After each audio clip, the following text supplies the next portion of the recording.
Assalamualaikum. Saya Karedina Laila Absari dengan NIM 1907016018 dari angkatan 2019 akan menjelaskan bagaimana pengolahan data rekomender pada ujian nanti variansi satu arah. Berikut kasusnya. Akan dilakukan perbandingan terhadap jumlah kursi yang disediakan di beberapa prodi di 3 PTN yaitu UGM, UI, dan Undip pada SPMB tahun 2006. Berikut datanya.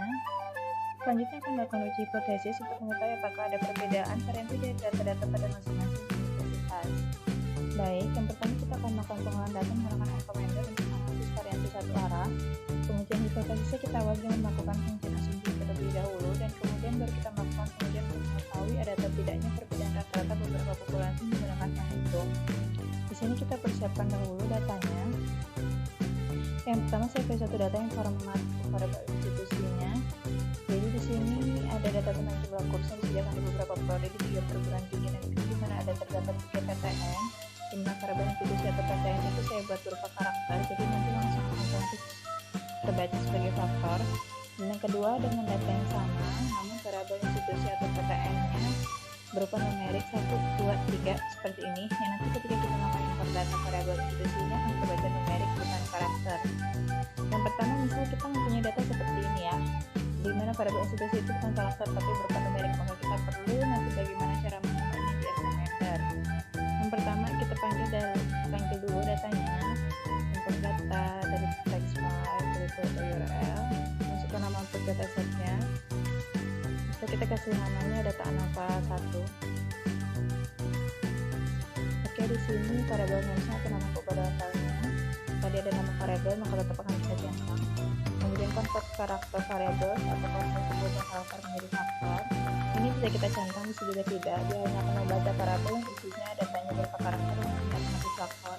Tapi kalau data semua numerik berarti tidak masalah mau dicentang atau tidak. Jadi kalau data kita berisi data karakter wajib centang supaya dia membaca kalau variabel yang berisi data karakter itu akan menjadi sebagai faktor.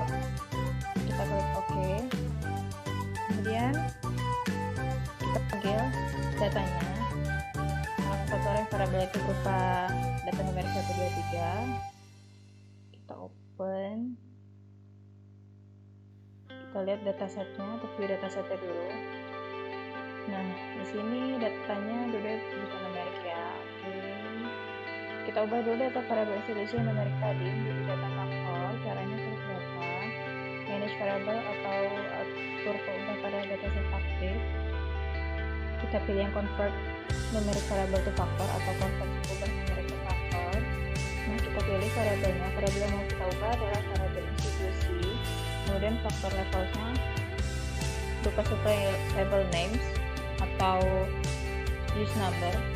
Artinya ini disini sediakan nama level atau gunakan angka. Kalau sediakan nama level kita akan memberi nama numeriknya. Tapi kalau gunakan angka atau use number ini nanti tetap 1, 2, 3. Tapi itu akan dianggap faktor atau karakter. Kalau kita pilih supply label name same as variable sama dengan keubah, nanti tetap gunakan aja. Kalau ini sudah dianggap sebagai data faktor. Kita pilih copy, yes. Nah, di sini akan muncul kotak dialog. Nah, itu kita isi. Satu itu kita namakan apa? Misalnya institusi 1, institusi 1, institusi 1, institusi 2, institusi 3. Kita klik OK.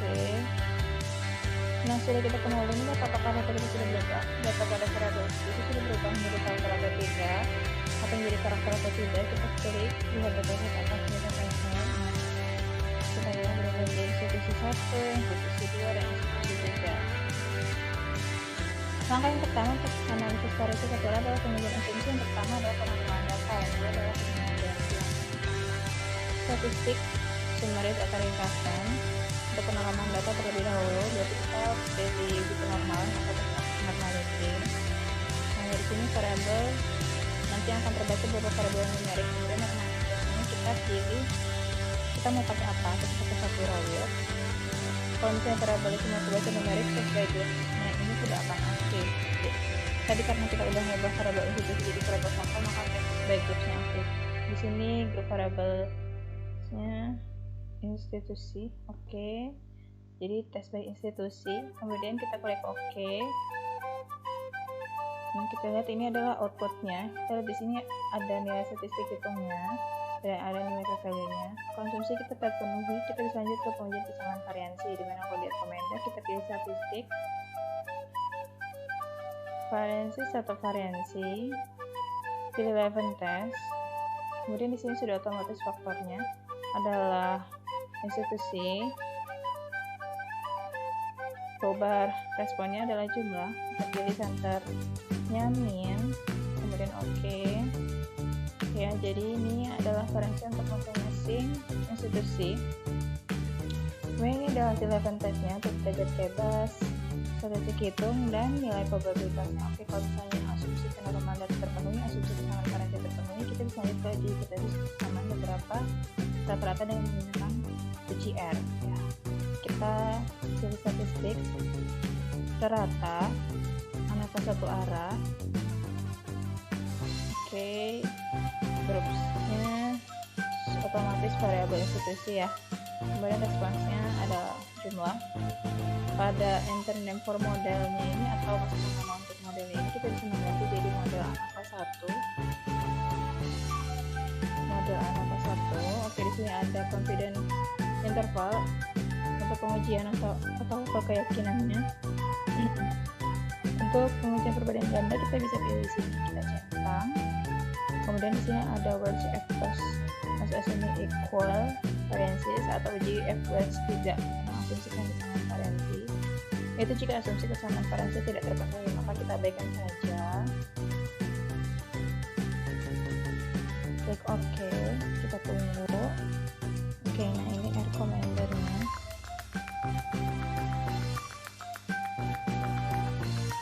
Nah, ini panjangnya.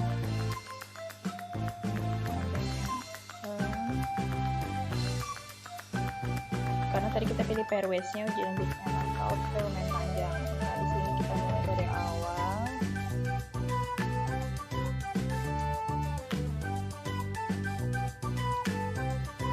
Maka di sini dari awal summary modelnya, dan ini adalah tabel anakannya.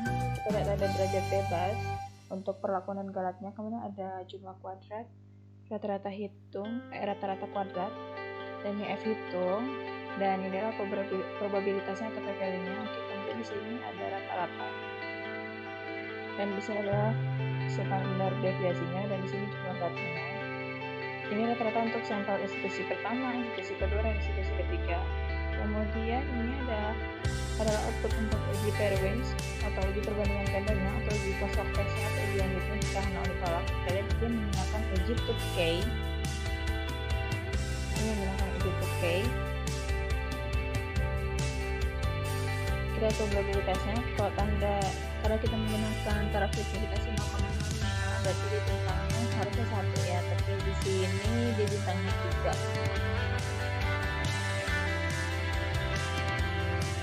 Tadi sini menggunakan alfa 0,5, maka rata-rata banyak institusi tidak akan langsung juga perguruan tinggi itu tidak sama pada SPM tahun 2000. Ini ada satu output lagi untuk grafiknya. Kita bisa lihat ini adalah yang terdapat 95%. Maka itulah tadi langkah-langkah yang kita lakukan pada recommender untuk melakukan analisis variansi satu arah. Terima kasih.